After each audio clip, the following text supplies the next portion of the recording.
Alright everybody, how we doing today? Time for an article from Reuters, and it says, the United States imposed sanctions on Iran's information minister on Friday for his role in wide-scale internet censorship, a reference to a 5-day-long nationwide shutdown meant to help stifle protests against fuel price hikes in Iran.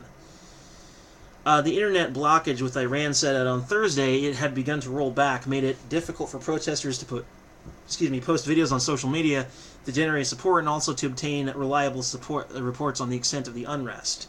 Now, if you're not familiar, this is in reference to the recent riots in Iran over fuel price increases, which is exactly what caused the Yellow Vest movement in France. It's a similar sort of thing. Price controls are never a good idea.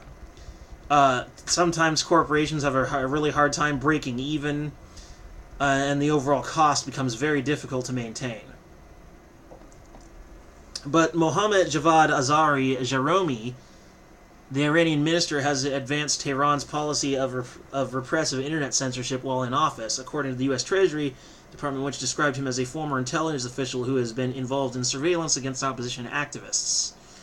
Iran's leaders know that a free and open internet exposes their illegitimacy, so they seek to censor internet access to quell anti-regime protests, Treasury Secretary Stephen Mnuchin said in a statement.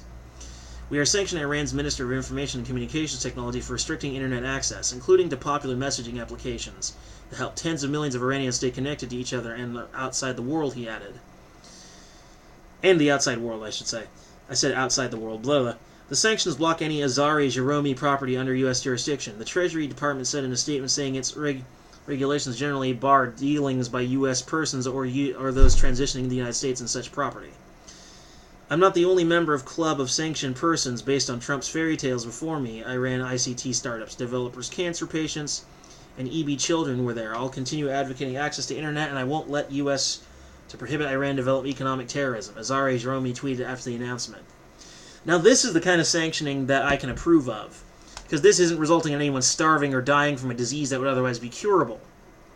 You're literally just sanctioning one guy, a powerful member of their government and a possible investor into their system. So that is still a very compelling thing to get them to behave themselves, but at the same time it's not too terribly damaging. It's beautiful.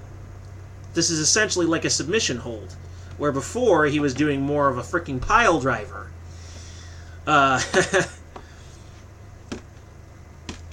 But on Thursday, Iranian media said the country's National Security Council, which had ordered the shutdown, approved reactivating the internet gradually in some areas. Azari Jaromi has pointed out in local media interviews that the shutdown was implemented by the council, possibly to avoid public criticism, but has said it was important for security reasons. The youngest minister in Iranian President Hassan Rouhani's cabinet, Azari Jaromi, reportedly has presidential ambitions, according to Iran analysts. We will hold members of the Iranian regime accountable for their violent repression of the Iranian people, U.S. Secretary of State Mike Pompeo wrote in a tweet. Yeah, well, you're a militant war hawk, so who cares about what you think?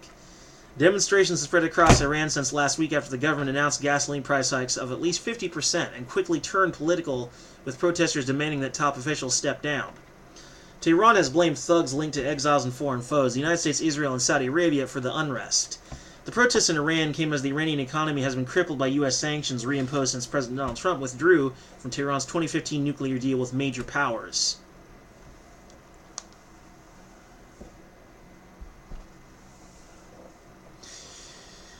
Look, any government that can selectively shut down portions of the internet, especially if they want to avoid public criticism, yeah, that's suspicious as hell. That's straight up tyranny, as far as I'm concerned. That's very, very authoritarian. That's tyranny like you would not believe. That's a disrespect of freedom, that's a disrespect of rights, and ultimately, we're literally talking about a situation where they're trying to avoid criticism. If you're a legitimate government, then what are you afraid of? Huh? If you're afraid of criticism, then that might mean that you're afraid that you're doing something that people won't like. I would like to quote Voltaire. If you want to know who rules you, find out who you're not allowed to criticize. If you're not allowed to criticize, then the government's controlling you. It's a tyrannical notion. It's a tyrannical movement. But Iran, unfortunately, will probably not learn from this. They never do.